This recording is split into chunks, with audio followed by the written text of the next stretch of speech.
Ang napipintong digmaan sa pagitan ng Taiwan at China ay nalalapit na.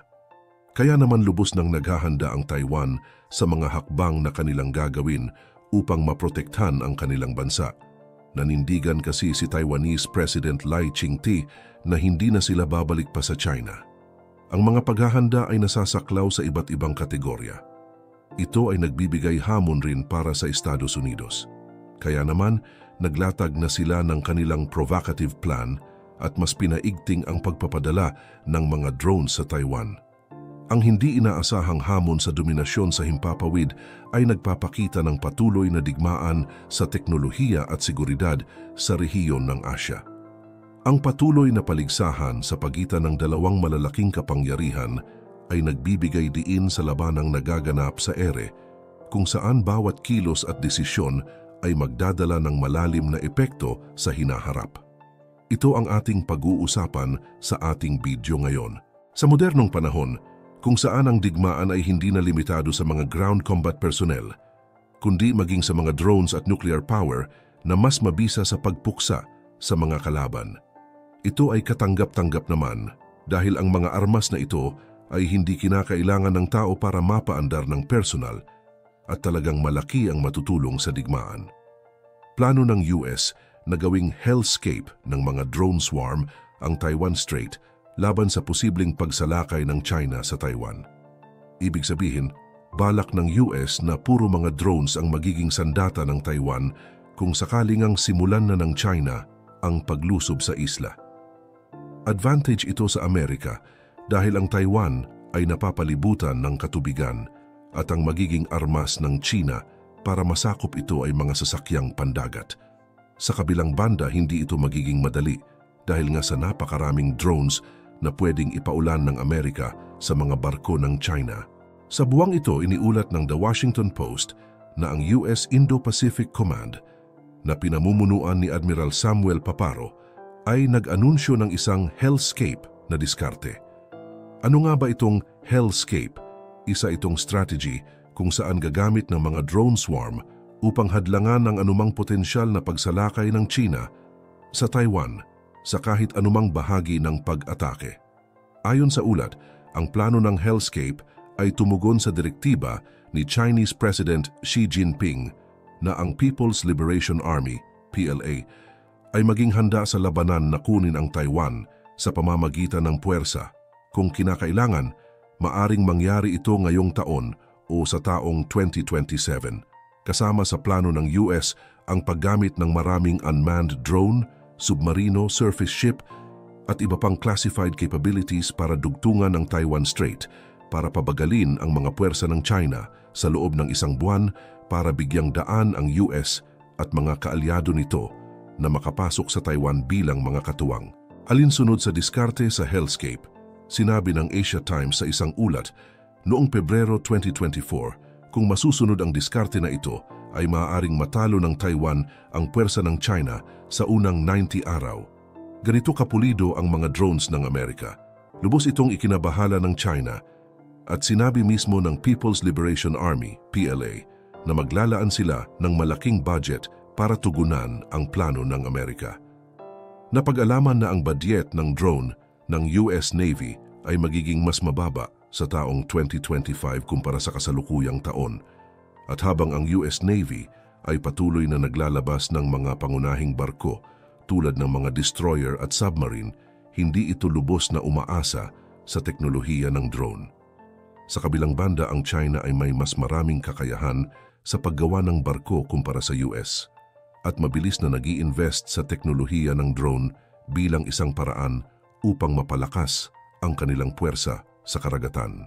Noong Setyembre 2023, inilunsad ng US Department of Defense ang Replicator Program upang mapabilis ang paggamit ng mga autonomous expendable platform para sa operasyon sa himpapawid, lupa at dagat.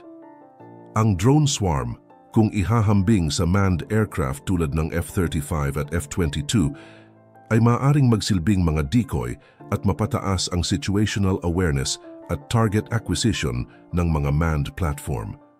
May mga kumalat din na balita mula Center for Strategic and International Studies, CSIS, Nasusugod daw ang China sa taong 2026. Hindi pa rin naalis na ang hellscape ay isang plano ng US na lumikha ng isang unmanned drones attack para protektahan ang Taiwan Strait kung tatangkain nga ng mga puwersa ng mainland. Nasugurin ng China ang Taiwan sa kabisera nito na Taipei. Sinabi rin ng mga militar ng China na kumpiyansa sila na magagawa ng PLA na kontrahin ang anumang mga drone ng US dahil mas may sapat daw silang kakayahan pagdating sa mga device na nilagyan ng mga advanced na AI application. Sa plano ni Admiral Paparo na hellscape ay naglalayon na gawing unmanned ang Taiwan Strait gamit ang mga classified na kakayahan. Ang paglulunsad ng libu-libong unmanned system mula sa mga surface vessel, submarine hanggang sa aerial drone ay bahagi ng diskarte upang labanan ang mga puwersa ng China sa oras ng pagsalakay sa Taiwan. Ang diskarte na ito ay mangangailangan ng malaking pamumuhunan sa pera at kakayahan ng mga gumagawa ng mga drones. Sinabi rin ni Deputy Defense Secretary Kathleen Hicks na ang Pentagon ay nakatutok sa paggastos ng $1 billion ngayong taon para sa replicator. Layon ng replicator na kontrahin ang malaking kalamangan ng China sa dami ng barko, missile at tao. Sa ganitong paraan, inaasahan na mas mahirap para sa China ang harapin ang US sa pamamagitan ng kanilang unmanned capabilities. At kung babalikan, nagmula ang mga pahayag ni Admiral Paparo sa diskarte ng hellscape ay kasunod ng malaking drill ng militar ng China sa paligid ng Taiwan, kung saan naipakita ang kanilang kakayahan at puwersa. Sinasabing ang mga unmanned capabilities ng US ay magiging isang asymmetric advantage laban sa China, kung saan ang kanilang mga konsepto sa operasyon ay magiging kapaki-pakinabang sa teatro na ito. Matapos ang pinakahuling military drills ng China, sinabi ni Admiral Samuel Paparo, commander ng US Indo-Pacific Command, na ang US ay sumusunod at natututo mula sa mga pagsasanay na ito at iniuugnay ang mga ito sa posibleng aksyon ng China laban sa Taiwan. Pinuna niya na ang mga drills ng China ay tila rehearsal para sa isang aktwal na aksyong militar laban sa Taiwan. Kaya naman gagawin daw nila ang lahat upang hindi magtagumpay ang China sa masamang plano nito. Sa totoo lang, matagal nang pinag-uusapan ang posibleng pagsalakay ng China sa Taiwan at ang posibleng pagtulong ng US. Ngunit, hindi pa rin malinaw kung paano nga gagawin ang pagprotekta ng Amerika sa mga senaryo tulad ng blockade o quarantine na maaaring isagawa ng China laban sa Taiwan. Maari rin kasing mag-surprise attack ang China at umatake mula sa himpapawid o sa kalupaan. Sa pamamagitan ng pagtaas ng presensya at agresyon ng militar sa paligid ng Taiwan, sinusuri ng China ang kanilang diskarte na talagang magdudulot ng kaguluhan at pagkasawi ng napakarami. Dahil ito sa patuloy na pagmamatigas ng bansang Taiwan.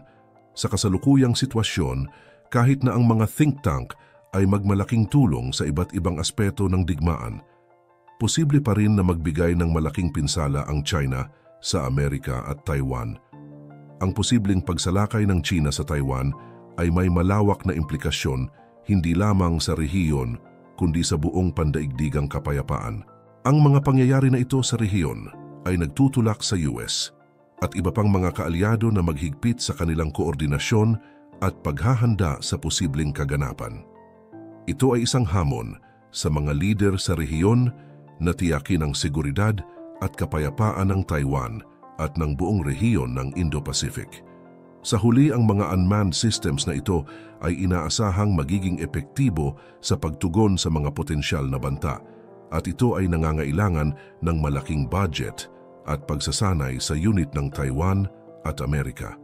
Sa pamamagitan ng ganitong mga hakbang, inaasahan na magiging mas handa ang US military sa anumang uri ng pag-atake o panghihimasok mula sa China sa Taiwan Strait gamit ang teknolohiya ng unmanned systems. Mas dapat pansinin ngayon ng mga bansa ang pagpapalakas ng kapasidad ng mga sandatahang lakas para magkaroon ng capability na ipagtanggol ang mga lupain. Isa lang ang masisigurado ngayon. Ang Estados Unidos ay maaring magpadala ng dagdag na militar na suporta sa Taiwan tulad ng armas, kagamitan at tauhan upang palakasin ang kapasidad ng Taiwan na magdepensa laban sa anumang pag-atake mula sa China. Maari rin maglaan ng mas malalim na intelligence gathering at monitoring sa mga kilos at hakbang ng China na maaaring magdulot ng banta sa seguridad ng Taiwan. Ito ay upang mapanatili ang situational awareness at pagiging handa sa anumang pangyayari. Gayunpaman, ang Estados Unidos ay maaaring magpalakas pa ng kanilang diplomasya at magpahayag ng malinaw na suporta para sa soberanya at seguridad ng Taiwan sa harap ng anumang panganib mula sa China. Ito ay maaaring magsilbing pagsusulong ng kapayapaan at seguridad sa rehiyon. Walang nakakaalam kung ano ang mga susunod na mangyayari, subalit kailangan maghanda ang mga bansa na malapit sa Taiwan kagaya ng Pilipinas dahil isa rin ito sa pwedeng madamay kapag nagsimula na ang digmaan. Ang Taiwan ay nagpapalakas na rin ng kanilang mga puwersa para pigilan ang China sa pagsakop nito sa kanilang bansa at sa tulong ng Amerika ay magagawa nila itong posible.